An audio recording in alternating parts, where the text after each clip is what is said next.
Assalamualaikum warahmatullahi wabarakatuh. Waalaikumsalam warahmatullahi wabarakatuh. Alhamdulillah, alhamdulillahi rabbil alamin. Assalatu wassalamu ala asrafil anbiya'i wal mursalin, sayyidina wa maulana Muhammadin. Ashhadu an la ilaha illallah wa ashhadu anna Muhammadar Rasulullah. Allahumma salli ala sayyidina Muhammadun musabihil wal ikram, ya wal jalil wal ikram. Subhanal malikul quddus, subhanatil izzati wa azzamati wa haibat wal qudrat wal sultan wal kamal wal jamal wal kibriya wal ijabarut wa la ya'futu wa la ya'budu abada wa tahirin wal mujahidina amma ba'du ibadallah. Alhamdulillah, bersyukur kita kepada Allah atas karunia limpahan rahmah dan hidayahnya, serta dengan izinnya juga kita dapat menjalankan amanahnya bertalabul ilmi pada grup 4 mancanegara yang dirahmati Allah. Dan tidak akan pernah kita lupakan, marilah kita sampaikan puji dan salam kita kepada junjungan kita Nabi Allah, Nabiul Akhir Zaman, Rasulullah Muhammad sallallahu alaihi wasallam. Atasnya kalimahnya kita kalamkan bersama-sama dengan membacakan Allahumma sholli ala sayyidina Muhammad wa ala alihi sayyidina Muhammad. Amin. Jamaah grup 4 yang dirahmati Allah rahimakumullah. Dalam kita memperjalankan sebuah kodrat diri yang mana Allah cuma menjadikan sebuah diri karena Dia ingin menjadi Tuhan, maka kujadikanlah umat itulah diri naf. Ternyata dalam perjalanan ini dari diri 4 batin, kodrat diri batin Allah, yang mana Allah menjadikan diri-diri batin itu tidak sedikit, sehingga dimanapun apapun dimanapun dia yang ada, karena dirinya semua banyak. Tetapi Rasulullah berdoa kepada Allah, ya Allah, jadikanlah semua diri-diri batin itu menjadi satu diri, agar mudah umatku mencapaimu ya Allah. Ya ansaratul ya ilahi ya Muhammadun wa annazatun alafatun wa binaf. Akhirnya Allah jadikan sebuah diri. Diri itu yang bernama nafsiyah, kumpulan dari 4 batin menjadi satu. Insya Allah kita sudah belajar. Tetapi untuk menuju derajat Tuhan bersifat, untuk mendapatkan kodrat umat, maka derajat Allah ini bersifatlah Dia. Apa yang dikatakan bersifat? Diwujudkannya batin-batin tempat Dia bertajalli. Apa yang diwujudkan oleh Allah pertama sekali adalah 2 perkara, yaitu wujud kodrat bernama zat, wujud hayat bernama sifat. Jadi antara zat dan sifat, disebut dengan zat adalah salbiyah, disebut dengan sifat adalah maknawiyah. Dikatakan dia maknawiyah, wujud sifatnya adalah nur. Dikatakan dia salbiyah, salbiyah, jadi wujudnya adalah zat. Jadi zat dan nur ini adalah tempat bertajalinya batinnya 4 bernama nafsiyah. Jadi ada 3 titik jamaah yang wajib kita jadikan satu kodrat. 3 titik inilah yang saya sebut titik yang dikatakan titik sifat. Titik sifat itu adalah titik batin manawiyah, ya, yang ada di kening kita. Titik batin namanya. Yang kedua, ada titik yang disifat dan namakan titik batin, yaitu titik sir yang ada di tengah-tengah dada. Dan titik yang ketiga dalam kolbi yang dinamakan adalah titik zat, nafsiyah. Jadi kata-kata ini kan sudah jadi 3 dia. Dari mana datangnya 3? Karena perpaduan antara 7 yang bernama sifat dengan 5 salbiyah. 7 tambah 5 itu 12, 1 tambah 2 itu 3, menjadi 3 kodrat. 3 kodrat ini harus menjadi kodratnya Allah. Nah sekarang secara akal, apa hayat Allah yang menjadi suatu wujud maujud ujud, wujud, dan maujud. Dia ada tiga. Yang tiga tadi itu namanya zat, itu disebut dengan wujud. Yang di tengah-tengah nafsiyah itu bukan disebut maujud, tetapi disebut wujud. Wujud ya, wujud itu bentuk ya. Nah, bentuk. Nah, yang ketiga maujud. Maujud ini hayatnya. Sama dengan kata maujud. Nah, kalau kita menyeberang sedikit dari kodrat yang tiga, kalau memang maujudnya itu adalah ma'nawiyah, ma'nawiyah itu kita tahu dia 7 ya, kodrat, iradat, ilmu, sama, basar, kalam, hayat, wujudnya adalah 7. Nah, sementara kodrat yang ada menjadi salbiyah, salbiyah itu sifat wujud bagi Allah, yaitu 5. Wujud kidam bako mukalifatulil hawadis qiyammuhu binafsihi, itu dia serahkan kepada umat. Yang dia serahkan 7, tapi 5 dia pegang, berarti jadi 12. Dikawinkan kedua-duanya menjadi 12. 12 ini akan menjadi sebuah kodrat. Kodrat nafsiyah, kodrat salbiyah, dan kodrat maknawiyah. 3 batin. Tapi mana 3 batin dalam wujud asalnya? Wujud asalnya itu adalah nur. Ini yang dinamakan wujud daripada ma'nawiyah, yaitu wujud nur. Itu wujud sifat yang 7. Nah, sementara yang dikatakan wujud salbiyah adalah zat. Nah, zat ini kumpulan dari 5 kodrat yang saya sampaikan tadi. Nah, berarti dia sudah mencapai 12. 7 tambah 5, 12. Berarti 3 kodrat muncul dari perjalanan 2 wujud tadi. Wujud salbiyah dengan manawiyah melahirkan 3 kodrat rahasia, yaitu nurani, rohani, rabbani, dihasilkan oleh nafsiyah, manawiyah, nafsiyah, dan salbiyah. Ini dijelaskan. Nah, makanya di sini kita sudah bisa menebak dari perjalanan ini semua. Dari mana pula asalnya nafsiyah ini menjadi kodrat diri? Nah, kita lihat, kalau memang nafsiyah itu nanti berawal dengan 7 sifat, berarti zat salbiyah ini zatnya 1. Betul tak? Zatnya 1. Namanya atau zat. Nah, coba kalau 7 tambah 1 berapa? 8. 8 kodrat apa? 8 batang tulang bersifat 20 hijriahnya. Maka betul lahirlah 8 tambah 20. Berarti kalau 8 tambah 20 menjadi 28. 2 tambah 8 10. Ini falakiyah Al-Quran. Kalau 10 sudah terjadi perkawinan 10 amal besar.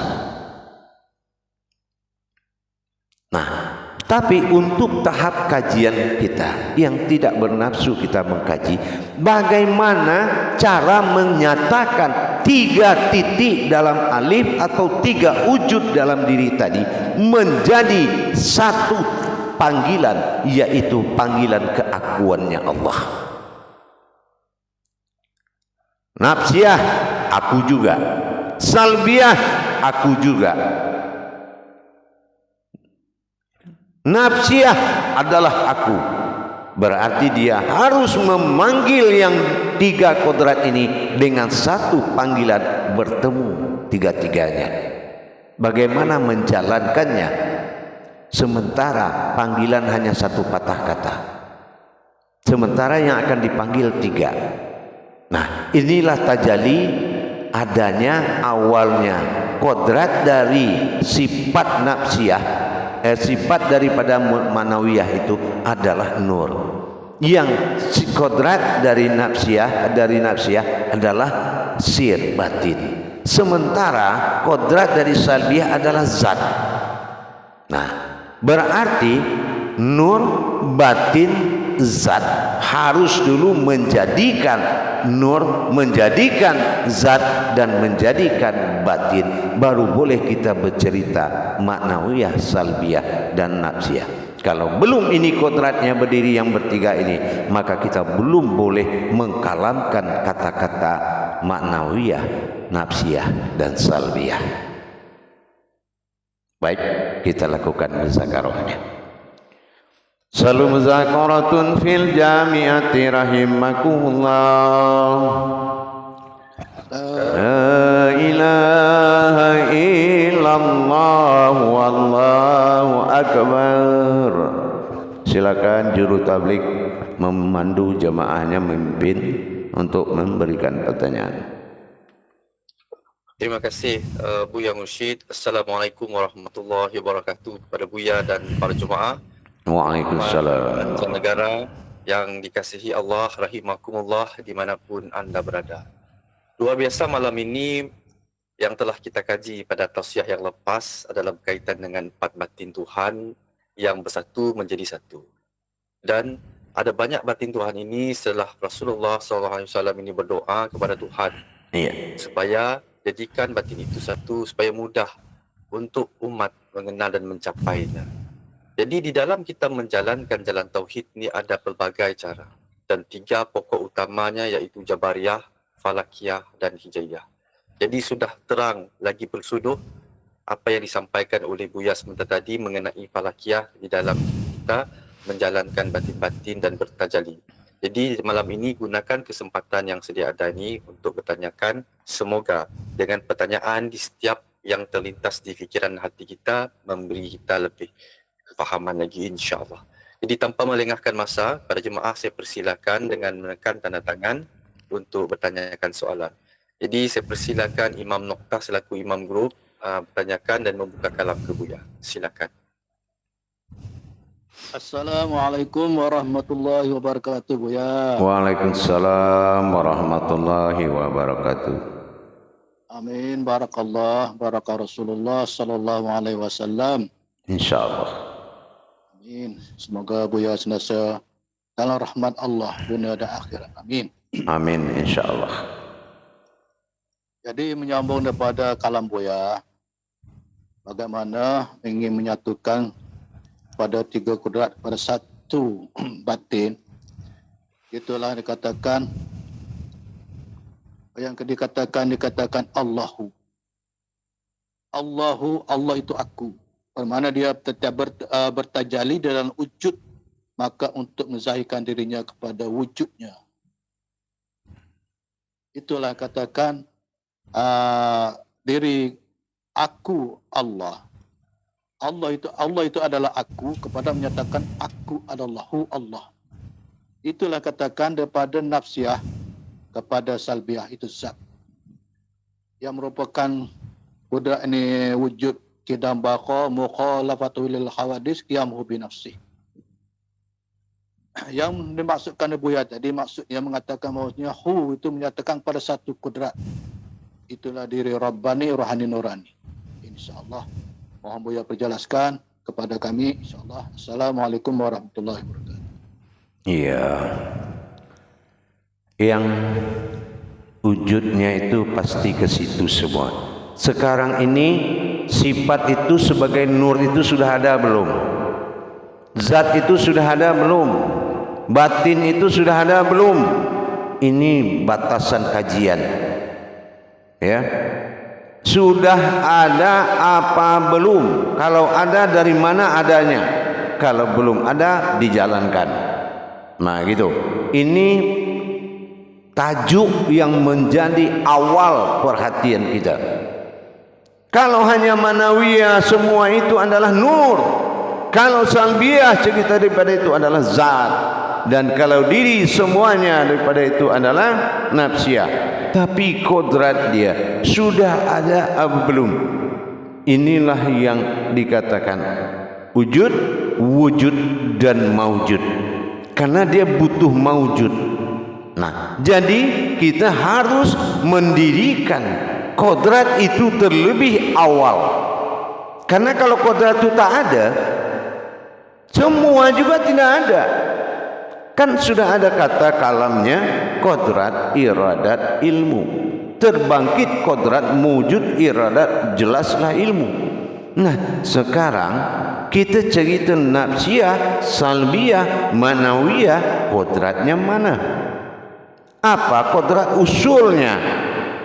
Jadi yang Allah akui tahap sekarang ni adalah sifat dan zatku.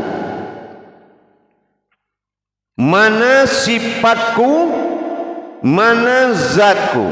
Sifat tempat aku bersifat, zat tempat aku berkodrat.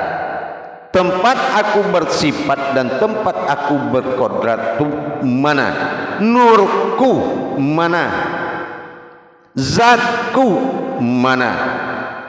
Nah, inilah yang akan menjadi tajalli awal. Ya, tajalli awal kita harus mendirikan kodrat zat dan sifat Allah di dalam diri. Kodrat zatnya Allah sebagai kodrat diri kita, dan sifat Allah nur sebagai hayatnya Allah. Allah tidak punya kodrat, tidak hayat dalam diri. Makanya nur dengan zat harus wajib ada, wajibul wujud. Ini kan tidak mudah bikin ada kalau tak tahu rahasia dia gitu. Paham? InsyaAllah Buya paham, insyaAllah. Ya, jadi jangan jadikan kajian ini iman semua. Iman itu ada setelah ilmu ada. Kalau tidak, apa yang mau kita imankan? Ilmunya belum ada, yaitu kodratnya. Mana kodrat sifat tempat Allah bertajalli, mana kodrat zat tempat Allah berkodrat, mana dirinya tempat Allah berhayat. Titik tiga ini harus sampai menjadikan kenyataan. Nyata berdirinya nur, nyata berdirinya zat, dan nyata berdirinya wujud batin.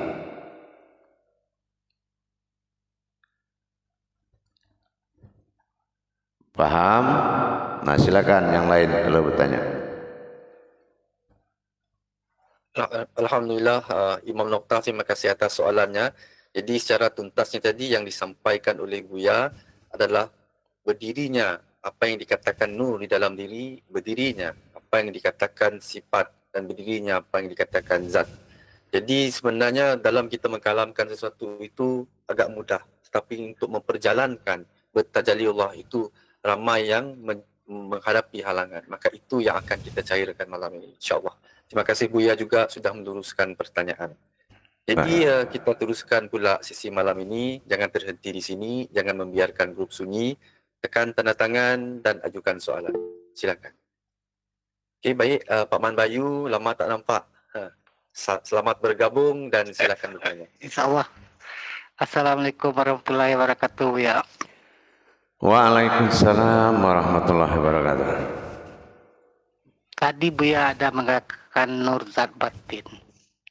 Di dalam mendirikan kodrat nur zat batin ini, apa langkah-langkah yang harus kita lakukan, Buya? Ya, itu ada tajalli khususnya. Itu kita sudah siapkan tajalli khususnya setelah season kedua. Karena itu adalah istiqomah ya. Memang harus dimiliki oleh yang belajar. Gitu ya, karena ini memang harus dikawal. Apabila dia menjalankan, berarti marifatnya harus disampaikan dan pandangan batinnya harus dijaga supaya tidak diganggu. Nah ini, jadi ini termasuk sebuah amal kubro ya, sebuah amal besar. Jadi harus dijalankan. Intinya harus dilaksanakan tajallinya. Gitu. Kenapa? Ya kalau kita bicara sifat, sifat memang tempat Allah bersifat. Sebelum Allah itu bersifat, kodrat sifat itu kan harus didirikan dulu nurnya. Gitu. Kalau Allah ingin berkodrat, kodratku kodrat Allah semata itu boleh. Tapi kodratnya itu yang harus ada dulu, namanya wujud. Dan mana umat diantara itu yang bertajalli dengan sifat dan zat adalah diri nafsiyahnya. Nah, diri yang akan bertajalli itu yang mewakili Allah sebagai batin diri bernama nafsiyah. Sudah ada kita belum? Ya kalau tak ada kan cerita namanya. Iya, Buya. Itulah nikmatnya kebenaran Allah itu. Jadi bagaimana kita mentajalikan sehingga berdiri dulu zat dan sifat tadi. Contoh kita apa? Itu contohkan sebuah tumbuh-tumbuhan, cabai, lada atau cabai. Ya. Memang ada cabai itu. Ibarat zatnya memang ada. Warnanya yang merah, ada yang hijau. Terus ada namanya apa? Namanya cabai, itu sifat. Iya. Terus dari mana datang rasa pedasnya? Iya kan? Kita beli cabai kan beli pedas. Iya. Benar nggak? Iya. Kita beli pedas, bukan beli hijau, beli merah. Mau hijau, mau merah, terserah. Yang penting kita beli pedas. Pedas tak nih? Pedas lah katanya. Ada nggak kamu tanam pedas? Saya tak tanam pedasnya, saya tanam cabainya saja, kan gitu. Itulah yang dikatakan bersifat tadi. Ada sifat bernama sifat, ada kodrat bernama bersifat. Yang bersifat pada sifat dan sifat dan bersifat pada zat dan sifat itu beda. Itu beza. Bersifatnya aku pada zat dan sifatku, itu dia zat dan sifat. Tapi bersifatnya aku pada sifatku sendiri, berarti ada yang bersifat. Mana diri sifat? Itu diri nafsiyah. Iya. Kalau dia tak diri sifat, berarti dia sembah semua orang. Iya kan? Iya. Itu yang harus kita jadikan dulu. Nanti kemana, ikuti saja. Macam itu kan. Yang penting kita sadar kita dalam perjalanan rohani. Itu yang penting dulu. Perjalanan rohani macam mana? Perjalanan rohani yang dimaksud tadi, perjalanan kata Allah itu perjalanan ruhku, ruhani, bukan ruhmu kata Allah. Itu perjalanan ruhku, aku utus untuk menjadi abtar biar dia sembah aku. Paham?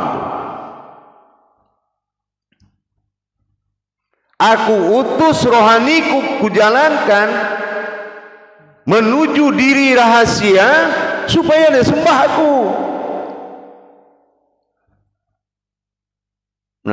Macam tu. Inilah tajalli awal ni. Kita pasang semua, nanti dipasangkan ke situ selengkap-lengkapnya. Baru dia berdiri. Allahu Samad. Allah yang meminta. Inilah jatuhlah dia jadi umat.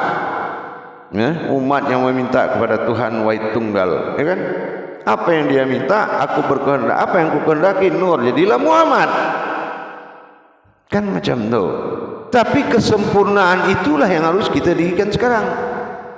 Bagaimana ini jadi sebuah perjalanan ruhani, ruhku menjadi abtar, menjadi suatu sifat yang nyata, menyembah kepadaku. Kalau kita kodrat umat, tak bisalah umat tu menyembah Tuhan. Umat tu pengakuan. Ada umat, ada Tuhan, ada. Tapi kalau menyembah, hanya diriku yang bisa menyembahku. Hanya diriku saja yang bisa mengingatku. Kan macam itu kaji dia. Inilah yang lagi kita jalankan. Bagaimana kita mencapai titik abtar. Karena yang berjanji merubah solat itu siapa? Yang berjanji solat itu lillahi ta'ala. Ilah Tuhan, ta'ala juga Tuhan. Tapi karena ada toknya, tok itu artinya ibadah. Jadi inilah Tuhan yang disembah dengan Tuhan yang beribadah. Inilah aftar dengan ba'dal. Inilah ada wahid dengan ba'dalnya, dengan aftarnya. Wahid dengan ahad. Sekarang kita baru sampai ke tingkat mewujudkan tempat Allah bersifat. Apa tempat Allah bersifat? Nur dengan zat. Nur asal-asal semua alam ini jadi. Zat semua, asal muasal semua kodrat ini jadi. Zat dianggap aras, nur dianggap qudsi. Berpadu dua zat ini menjadikan satu rahasia muncul 3, 7 tambah 5, 12, 1 tambah 2, 3. Masuk nafsiyah, menjadikan batang tubuh bernama rohani, nurani, rabbani. Kan macam tu. Nah sekarang kita nurnya sudah ada, belum zatnya belum ada apa-apa, kita sudah sampai kemana-mana cerita ya. Nah tak maulah saya cerita ke sana. Paham? Lanjut. Insyaallah ya, terima kasih. Alhamdulillah. Assalamualaikum warahmatullahi wabarakatuh ya. Waalaikumsalam warahmatullahi wabarakatuh. Terima kasih Pak Man Bayu. Lain kali kalau nak ke kedai, jangan membeli pedas tetapi membeli cabai. InsyaAllah. Karena pedas tak bisa dibeli. Iya. Iya. Jadi di sini juga telah diterangkan Buya, Allah berdoa, Tuhan kabulkan. Allah juga Tuhan, ilah juga Tuhan. Muhammad berkehendak ya kan gitu. Betul. InsyaAllah. Jadi diteruskan pula sisi kita jika ada jemaah ingin bertanya ke Buya. Silakan.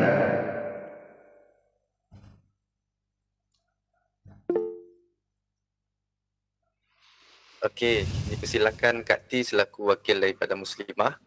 Silakan. Assalamualaikum warahmatullahi taala wabarakatuh Buya. Waalaikumsalam warahmatullahi wabarakatuh. Semoga Buya sentiasa sihat dan InsyaAllah. Amin. Alhamdulillah. Buya, tadi ada Buya menyebutkan zat itu arash, nur itu kursi. Ya.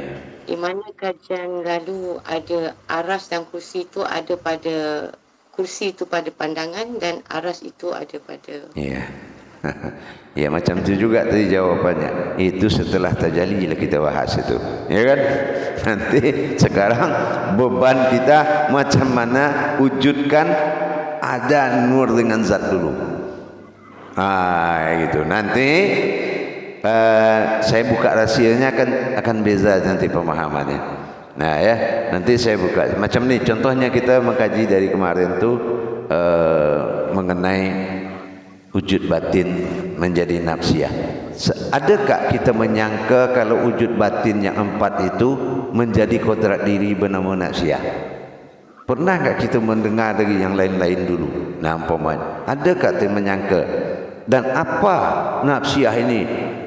Nah, nafsiyah ini dia yang melahirkan sifat, dia yang menjadikan, dia yang menjadikan zat, dia juga yang menjadikan sifat, dia siapkan untuk bertajalli. Makanya jatuhlah nafsiyah menjadi wujud.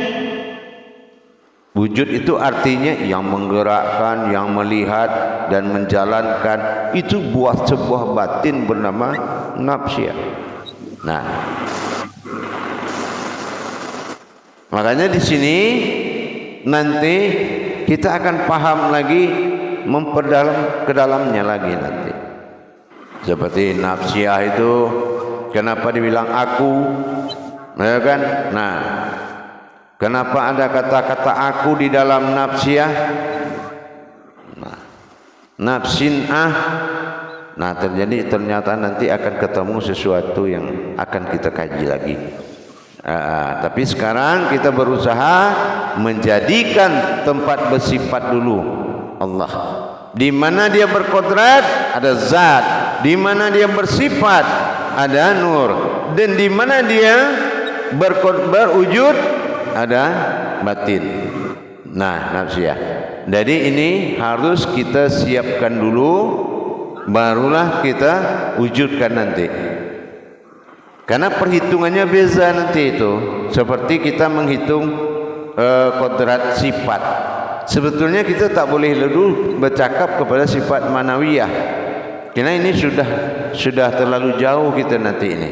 Karena kan batasan kita ini adalah yang dikatakan kodrat awal sifat itu semua terjadi adalah nurnya Allah. Dan kodrat, semua kodrat terjadi menjadi sebuah kodrat adalah awal dari zatnya Allah. Inilah yang dikatakan zat dan sifatku.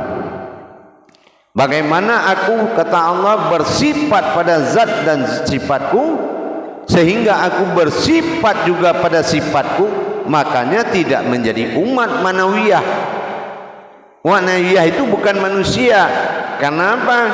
Karena yang dikalamkan di manawiyah yang 7 itu adalah sifat keumatan Allah. Sama basar, kalam, hayat, kodrat, iradat, ilmu, itu keumatan Allah. Gitu. Nanti kalau itu dikaji panjang dia nanti. Ya, maka kita batasi dulu. Kita harus wujudkan 3 kodrat, 3 titik dalam alif tadi. Paham? Paham, insyaAllah Buya, insyaAllah. Makanya saya sampaikan tadi, bertajalinya sifat itu berkodrat nur pada kelipatan 7. 7 adalah nama kodrat sifat. 7 pada angka 7 dan bertajali dengan 5 kodrat zat, berarti menghasilkan 12.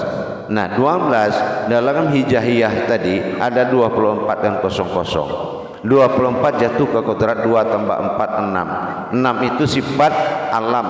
Sifat alam, sifat wujud bagi Allah untuk menjadikan kodrat. Itu 6, seperti alam, 6 masa, 6 alam. Kalau sudah ada 6, 24 dari 2 tambah 6, berarti satu buah diri. Terjadi satu buah diri dan berhasil pada kodrat 00. Nah, jam 12, jam 24, jam 00. Mana yang dikatakan kosong? Berdirinya aras mengganti langit, berdiri kursi mengganti langit, dan berdirinya aras tempat berpijak mengganti bumi. Siapa yang berpijak di atas aras dan di bawah kursi Allah? Itulah diri semata. Itulah diri sir semata. Nah, ini yang akan terhimpun nanti dari tajali-tajali kodrat itu. Paham? InsyaAllah Buya, insyaAllah. Ya, sedikit macam itulah dulu caranya kita berpikir dulu, ya enggak? Jadi nanti karena dia tuh penjabarannya agak beza dengan cara kita mengaji dari awal, sedikit agak terkejut-terkejutlah kita dulu. Tapi nanti dia akan mengkerucut dan sangat indah sekali. Gitu. Nanti baru kita tahu, oh macam ni, oh macam ni, oh macam ni. Itu baru tahu. Nanti itu akan terjawab semua. Gitu. Karena kalau kita larikan tadi, kita berikan peningkatannya tadi, kita akan rujuk lagi kepada ke awal lagi nanti. Kita akan rujuk lagi kenapa batin itu 4 dan kenapa dia ketemu dengan namanya zat yang 5. Kenapa dia berjumlah 9. Nah, gitu. Nah, itu nanti kenapa itu yang dikatakan rumah itu adalah hakikat. Kalau umpamanya memang dia batin, 4 batin, 5 zat sama-sama tak lihat mata, dia bernamalah diri hakikat. Kalau hakikat dalam Al-Quran namanya domah adalah 9, masuklah ke 99. Dan ini banyak nanti kajinya tuh.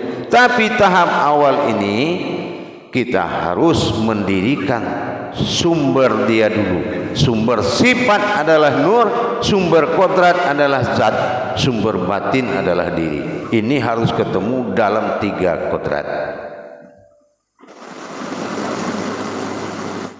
Kalau biasanya kita berzikir kan 2, ke atas 1, ke bawah 1. Kalau dia 3 macam mana ceritanya?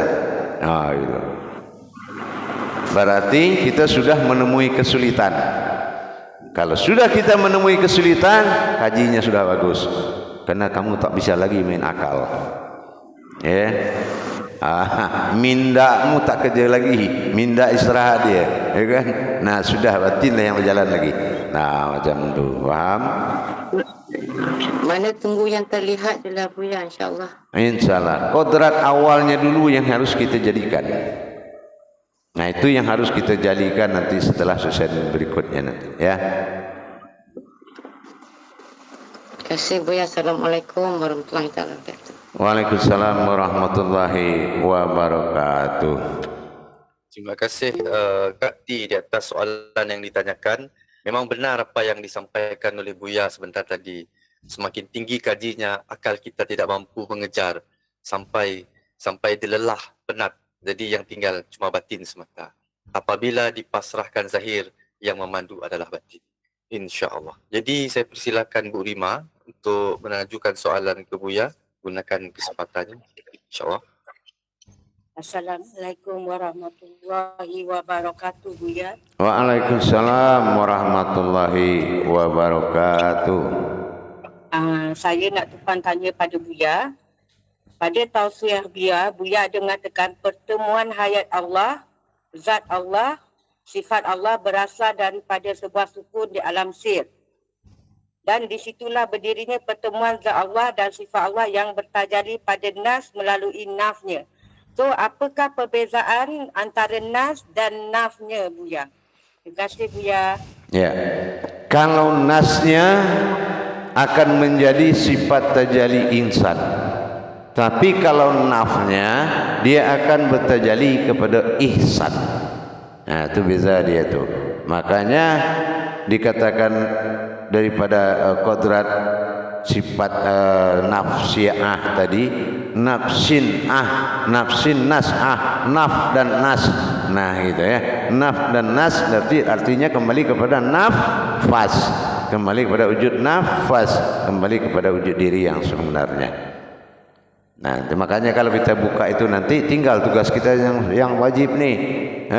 Tugas kita wajib mendirikan wujud sifat dan wujud zat dalam wujud batin. Nah, diri batin, diri zat akan berdiri dalam bentuk hayat nur. Nah, ini akan ditajalikan dulu. Paham? Paham, Buya. Dan Buya ada satu lagi pertanyaan. Iya, boleh. Silakan. Adakah zat sifat yang kita tengah perkatakan sekarang ialah tentang sifat dan zat. Iya. Adakah ia sama seperti tajalli nafas, Buya? Oh, itu nantilah kita cakap soal itu. Rasakan sajalah nanti itu ya. Nanti beza-beza lah itu ya. Iya. Kalau tajalinya itu nantilah dicerita pas kita buka tajalinya, ya. Nah, insyaallah kita pada makom YouTube ya. Jadi harus ada batas-batasnya dulu lah, ya. Insyaallah. Ya baik. Ya baik, masih ada jemaah? Insyaallah, ya. Kan jemaah yang lain kalau ada persoalan tu jangan segan silu diajukan ke Buya. Ya baik, nanti saya kembali 10 menit lagi, siapkan semua untuk rekaman dan segala macamnya dipersiapkan. Baik, Assalamualaikum warahmatullahi wabarakatuh.